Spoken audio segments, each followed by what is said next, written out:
Rowdy hero Vijay Devarakonda తాజా చిత్రం Kingdom ఈ నెల 30న జనం ముందుకు రానుంది. సితారా ఎంటర్టైన్మెంట్స్ పై సూర్యదేవర నాగవంశీ నిర్మిస్తున్న ఈ మూవీపై హెవీ ఎక్స్పెక్టేషన్స్ ఉన్నాయి. అంతేకాదు దీనికి ముందు వచ్చిన సినిమాలు ఆశించిన స్థాయిలో ఆడకపోవడంతో విజయ్ దేవరకొండ ఆయన ఫ్యాన్స్ సైతం ఈ మూవీ పైనే ఆశలు పెట్టుకున్నారు. Director Gautam Tinnanuri track record movie making పట్ల అతనికి ఉన్న అంకిత భావం ఈసారి ఎలాగైనా విజయ్ దేవరకొండను గట్టెక్కిస్తుందని మూవీ లవర్సే కాదు సినీ విమర్శకులు కూడా అనుకుంటున్నారు. పైగా రీసెంట్ గా వచ్చిన పాట మూవీ గోయర్స్ లో పాజిటివ్ వైబ్స్ ను నింపింది. Vijay Devarakonda something different character ఇందులో చేశాడని, అందులోని ఇంటెన్సిటీ జనాలను మెప్పిస్తుందని మేకర్స్ నమ్ముతున్నారు. అయితే తాజాగా విజయ్ దేవరకొండ సినిమాల టైటిల్స్ కు సంబంధించి ఓ సెంటిమెంట్ ఫిల్మ్ నగర్ లో తెగ చక్కర్లు కొడుతోంది. ఇప్పుడు ఈ విషయమే ఇండస్ట్రీలో హాట్ టాపిక్ గా మారింది.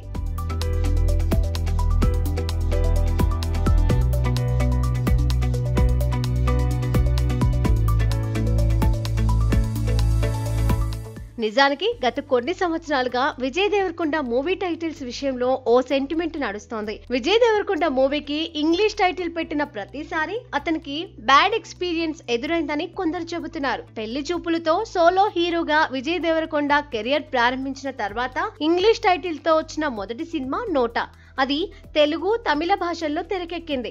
ఆ సినిమా విజయ్ కి కోలీవుడ్ లో చేదు అనుభవాన్ని తెచ్చిపెట్టింది. అలానే ఆ తర్వాత డియర్ కామ్రేడ్ మూవీ కూడా ఇంగ్లీష్ టైటిల్ తో వచ్చింది. ఆ సినిమా మేకింగ్ పరంగా, యాక్టింగ్ పరంగా విజయ్ కు గుర్తింపు తెచ్చిపెట్టినా కమర్షియల్ గా ఆశించిన స్థాయిలో ఆడలేదు. ఆ తర్వాత వచ్చిన వరల్డ్ ఫేమస్ లవర్ మూవీ అయితే ఏ విషయంలోనూ ప్రేక్షకుల అంచనాలను అందుకోలేక బాక్సాఫీస్ బరిలో చతికిల పడింది. ఇక పాన్ ఇండియా మూవీగా భారీ హంగామాతో వచ్చిన లైగర్ గురించి ఎంత తక్కువ మాట్లాడుకుంటే అంత మంచిది. ఇవి చాలా అన్నట్లుగా దిల్ రాజు నిర్మాణంలో విజయ్ దేవరకొండ చేసిన ది ఫ్యామిలీ స్టార్ సైతం నిరాశపరిచింది. దీనికి ముందు దర్శకుడు పరశురాంతో విజయ్ దేవరకొండ గీతా గోవిందన్ లాంటి సూపర్ హిట్ మూవీ చేశాడు. కానీ అది ది ఫ్యామిలీ స్టార్ కు హెల్ప్ కాలేదు. ఇలా ఇంగ్లీష్ టైటిల్ పెట్టిన ప్రతిసారి విజయ్ దేవరకొండకు ఎదురు దెబ్బే తగులుతోంది. ప్రస్తుతం రాబోతున్న కింగ్డమ్ సైతం ఇంగ్లీష్ టైటిల్ కావడంతో ఎలాంటి ఫలితాన్ని తమ హీరో ఎదుర్కొంటాడో అనే డౌట్స్ ఫ్యాన్స్ ను వెంటాడుతున్నాయి. అయితే స్టోరీ, టేకింగ్, ప్రొడక్షన్ వాల్యూస్ ఇవి పర్ఫెక్ట్ గా ఉంటే ఇలాంటి సెంటిమెంట్స్ ను పట్టించుకోనక్కర్లేదని కొందరు చెబుతున్నారు. కానీ సినీ ఫీల్డ్ అంటేనే సెంటిమెంట్ మయం. ఒకవేళ ఊహించని విధంగా కింగ్డమ్ కు ప్రతికూల ఫలితం వస్తే మాత్రం ఇక మీదట విజయ్ దేవరకొండ మూవీకి పేరు పెట్టేటప్పుడు దర్శక నిర్మాతలు ఒకటికి 2 సార్లు ఆలోచిస్తారేమోనని అనిపిస్తోంది.